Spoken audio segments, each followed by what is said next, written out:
Hi guys, I'm Corey Beckendorf and this is John Willis. Today we want to talk to you about what we call the starting lineup. Now when you look at our boot lineup, it can be somewhat confusing because we do make so many models.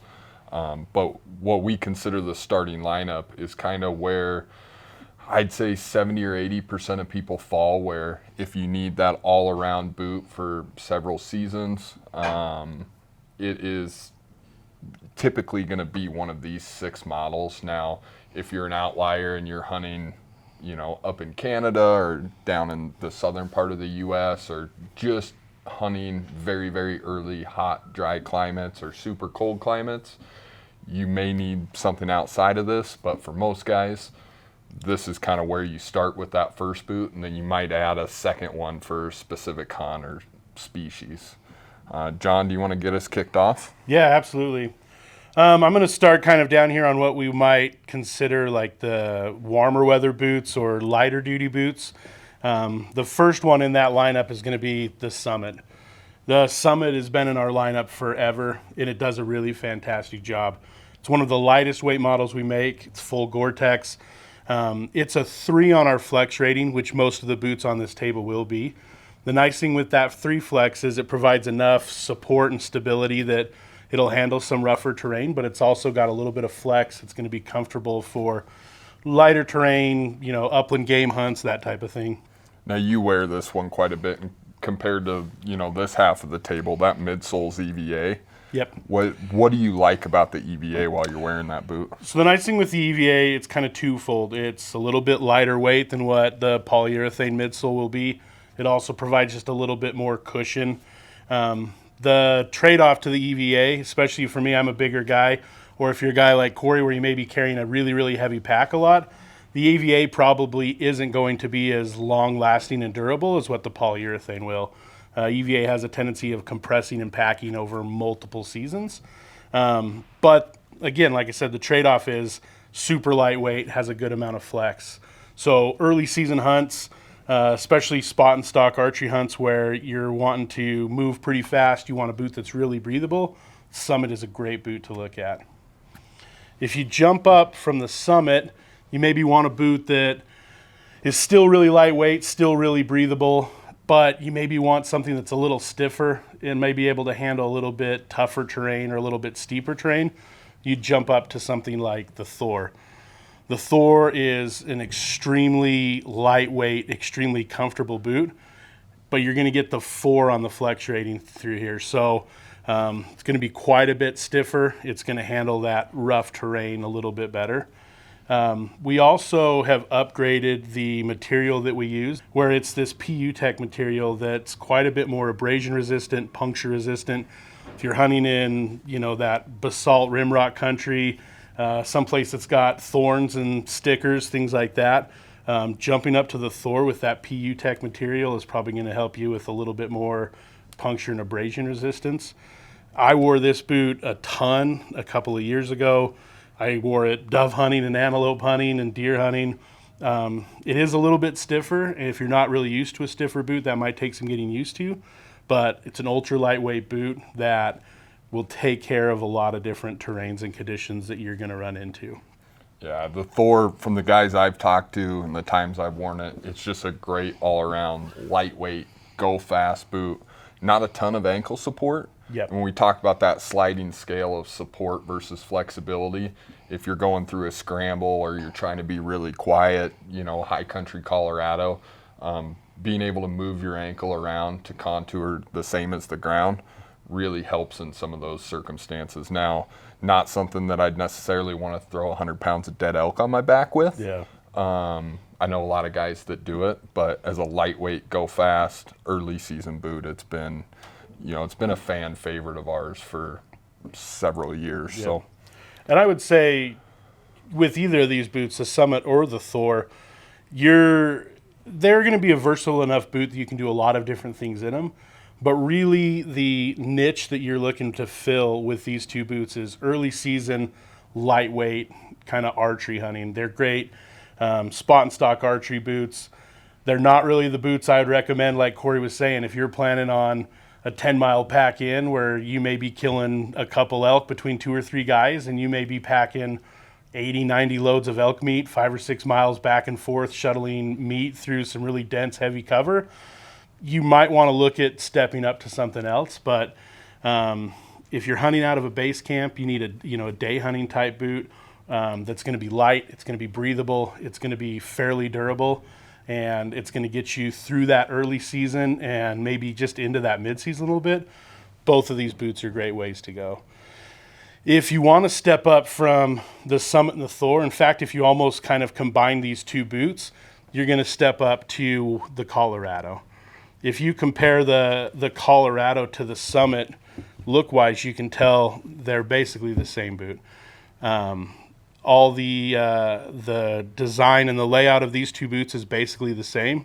Obviously this is a little bit different color, but we also upgraded this boot a couple other ways. We stiffened it to the same stiffness level as the Thor. So when you go from the Summit to the Colorado, you're going to jump to a 4-flex. We also beefed up that midsole quite a bit. So we're going away from this EVA midsole to this midsole that's a dual density polyurethane. It's still got a fair amount of cushion to it, but it's going to be a lot more durable and dense than what the straight EVA is. And this boot is kind of the hybrid boot. Like Corey was saying, it's got our full ankle bone support system in it. So if you are in that high country in Colorado or a place where you're doing tons of side hilling, or if you're just a guy who has had ankle problems in the past and maybe you think, I really like these lightweight boots, but I need something that's going to give me a little bit more ankle support. Stepping up to the Colorado, you're going to get all the advantages you get in these boots with the lightweight, durable, breathable, but you're also going to add that ankle bone support, which makes this boot just the next level up in kind of an early to mid-season boot. For sure. The backcountry guys who, like John was referring to earlier, who are going to go in 3, 4, 5, 10 miles carrying camp on their back, hopefully carrying a dead deer or elk or anything out. That extra support, the further from the trailhead and the more weight you get, that extra support in your ankle and that PU midsole, it just works a little better for most people. So Colorado, once again, it's been one of our best sellers. I assume it's just going to stay that way because guys want that breathability. But if you need the support, some people are willing to pay the weight penalty coming from a Summit to get that extra support. Yeah, and I would say again with all three of these models, you're looking at that early season lightweight boot. The breathability is going to be a key factor in all of these boots. If you're hunting in high temperatures, with the right sock, these boots will keep you comfortable for extended amounts of time, multiple days in the field. They're going to be full Gore-Tex. They have a full Gore-Tex bootie, so they'll keep you waterproof.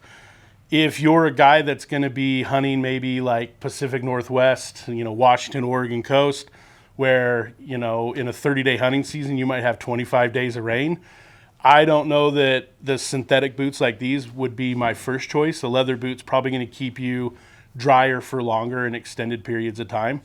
But for, average hunts out west where you may get an afternoon thunderstorm, 3 or 4 times in a week-long hunt and dealing with some rain and some wet grass, all of these boots will perform fantastic for you. If you're looking at doing something that's maybe a little bit more intense as far as terrain or conditions or time, you plan on packing a little bit more meat, something like the next 3 in this starting lineup that we're going to look at might be a little bit better option for you. And I'm going to have Corey tell you first about the Idaho. So Idaho 2, we upgraded at the beginning of 2020. It's kind of unique in the boot world in the sense that there's not a ton of 10-inch synthetic boots out there. And when we upgraded the Thor, we also upgraded the Idaho to the PU Tech. So all the benefits of the PU Tech that John listed on the Thor, same goes here. 10-inch, it's got the ankle bone support system in it.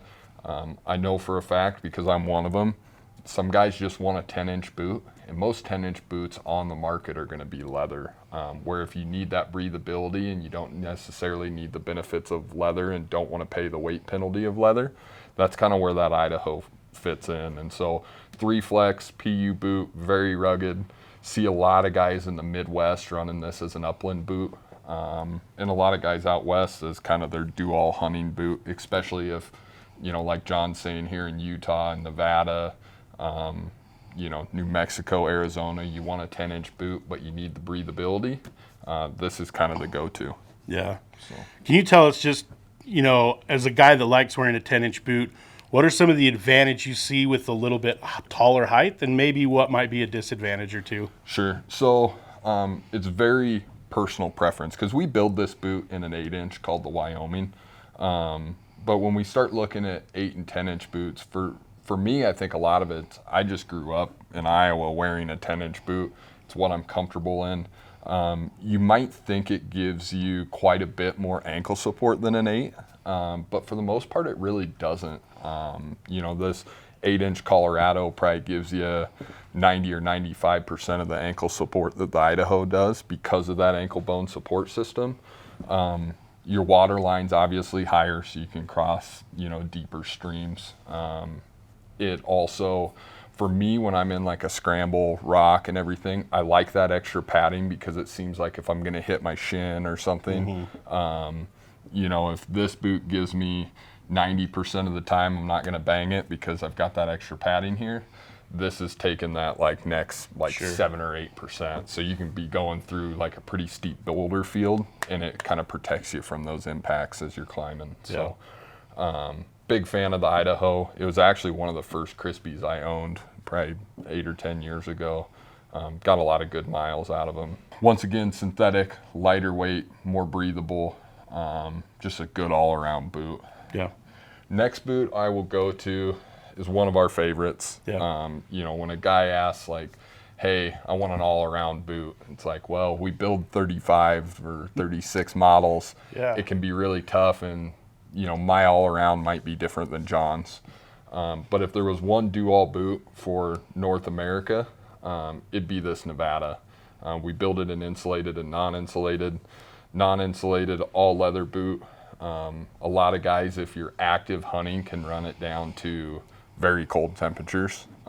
Not something you're going to sit in a tree stand in 0-degree weather in. But that leather does a good job of modulating the heat. Full Gore-Tex, obviously. The all-leather construction in the Nevada and the Guide is our most durable construction. Absolutely. You take care of that leather properly. You don't set it next to fires. You don't apply heat to it and you condition it. But I've seen guys resole this boot 3, 4, 5 times. Yeah. So it's pretty crazy to think about the number of miles you have to go through 4 soles on a boot. Ankle bone support system, 3 flex. If there was one to do it all, it'd be this one, I think. Yeah, absolutely. If you're walking into a boot store and you're the type of guy that wants to have one boot and you're going to wear it year round, the Nevada is probably the choice for you. It's lightweight enough and comfortable enough that, doing some milder terrain stuff, pheasant hunting, cut cornfields, dove hunting, that type of thing, you can do it in that boot. But there's also multiple guys that are going to end up on sheep or goat hunts in Alaska every year wearing that same boot. So super versatile, does a lot of things really, really well. Absolutely. And its big brother, the Guide, which is my all-time favorite Crispi. We make, once again, in a non-insulated and a 200 gram. Seems like the 8-inch is very popular in the non-insulated, where the 10-inch is, guys really like that 200 gram. Typically, later season, we're dealing with snow. That 200 gram is great. 10-inch boots do better in snowpack, just in general. All the same features. It's just that 2 extra inches, like I talked about on the Idaho, that I prefer. John's an 8-inch boot guy. John won't wear a 10. So it's very dependent on just your personal preferences. But that is, all leather. It protects that Gore-Tex. So if we start talking season after season of that Gore-Tex bending, at some point that Gore-Tex could fail. And the all leather boots do a much better job of protecting that Gore-Tex for year over year. As well as leather just does a little bit better if we're hiking in wet vegetation all day long. Leather has a natural water repellency to it. that most materials don't. Sure. So I think to add to that also, as far as the leather goes, if you're hunting in a place where, down in kind of West Texas or Southern Arizona, Southern New Mexico, you're hunting a place where, all the vegetation, all the terrain out there is designed to kind of tear you up. It's going to be very tempting to go with a synthetic boot because you may be hunting in hot temperatures and you really want that boot to breathe. And you can absolutely go that route, but the protection that you get from the leather in that terrain is going to pay for itself going forward. Puncture resistance, abrasion resistance, durability with a leather boot, especially like when Corey said, if you take care of it properly, you're going to get a lot more miles out of that leather boot than you will out of a synthetic boot in those really kind of rough, nasty conditions. Well, and even out west, when we get into the high country, it does seem like, it might be an August hunt in Colorado. You might have snow on the ground, and you might, if you do get caught in cold temperatures, leather seems to do a little bit better of actually retaining some heat, which can be a negative in warmer temperatures, but it has that natural material is kind of like merino wool where it will modulate some. And if you're running a non-insulated all leather boot and you catch a 0-degree day with some snowpack, you're going to be a lot more comfortable than in a synthetic that's designed to be as breathable as possible. Sure. And so, I do in the high country find myself in a leather boot a lot. But I definitely pay for it on some 90-degree days. So let's talk a little bit just real quick about, the insulation level of the Nevada and the Guide. You said they're both available uninsulated or with the 200 grams of insulation. I know we get a lot of phone calls where people are calling in saying, I generally hunt in this temperature range. Which one should I get? That's a super hard question to answer. And so, just from your opinion, Corey, when you're looking at a hunt, temperature range or different things, what are you looking at when you're deciding whether to carry an insulated boot or to take an insulated boot or an uninsulated boot? It's tough because they say, you always pack for your last hunt, not your next one. So you catch a really, really hot hunt in Colorado one year. You end up clear over here in the lineup. Yep. And then the next year, last September, there was 18 inches of snow in the high country. So it can be very difficult. I really like, there's a huge push for non-insulated boots and guys who are very active hunting, you name it. But it does seem like most hunts we're going to be floating in that 20 to 60 degree range. And I really like the 200 gram equivalent in these two boots because me personally, I can put up with warm feet much better than I can put up with cold feet. Sure. And that 200 gram equivalent of Gore-Tex Duratherm, it's a hollow fiber insulation, can't absorb water, doesn't take up hardly any volume and adds very little weight because the R factor is so high. That 200 gram insulation seems like a really good all around if I'm just going to have one and I'm a guy that wants to be able to hunt in August and in December. Yeah. That 200 gram seems to cut that really well. Now, if you're a guy who's trying to build, a quiver of boots, then the non-insulated and maybe a boot that doesn't fit into this starting lineup in a 4 or an 8 might be a better option.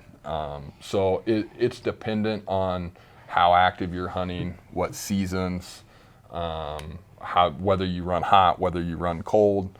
But I really think that 200 gram for your average mule deer or elk hunt out west is just a good all around insulation value. Yeah. But that's my personal preference. Some people might have a different opinion. It breathes very well. It's a Gore-Tex insulation that's designed to let moisture out. But you will be warm on a 90-degree day. Yeah, I would probably add to that, if you're kind of going back and forth in your mind between these two models and you're looking at 200 grams or uninsulated, I think the two questions to ask yourself are primarily what seasons are you hunting and generally how do your feet normally run. If your feet tend to run kind of on the warm side and you're a big archery hunter, you do lots of early season summer scouting, you do a lot of early season archery stuff. Once, kind of October, November rolls around, you're for the most part done hunting. Maybe you'll draw a rifle tag every few years, or maybe you'll go help a buddy on a general season tag in October. But, for the most part, by middle of October, you may be done or winding down. The uninsulated boot, is probably the way you're going to want to go. If you're the opposite of that, where you're, primarily a rifle hunter or early season, archery elk, where you're in the high country, where you're getting those cold days, or if your feet tend to run on the cold side, if you get up, even if you're going to have an 80-degree day, if it's 50s in the morning, you might have cold toes in the morning. You're probably going to be just fine and comfortable hunting in that 200-gram boot year round. And we have guys that do it either way. We have guys that will wear that uninsulated boot all the way through November, December. And with the right socks, they feel fairly comfortable. And we have guys that'll wear that 200-gram boot, again, year round, middle of the summer all the way through. And with the good sock and knowing how their feet normally run, they seem to do really, really well in them. So kind of like Corey said, there's no real right or wrong answer there, but there is some knowledge that you need to know. And most of it's kind of personal preference knowledge of how do my feet normally run, primarily what seasons am I hunting in. That's probably going to dictate your choice on which of those two models to look at. Absolutely. No, I appreciate you guys taking your time to watch this. If you have any questions about our starting lineup, or maybe you already have one of these boots and you're trying to add an auxiliary boot for a different hunt, feel free to give us a call, shoot us an email. We'd love to chat about boots. Yeah, absolutely. Thanks, guys.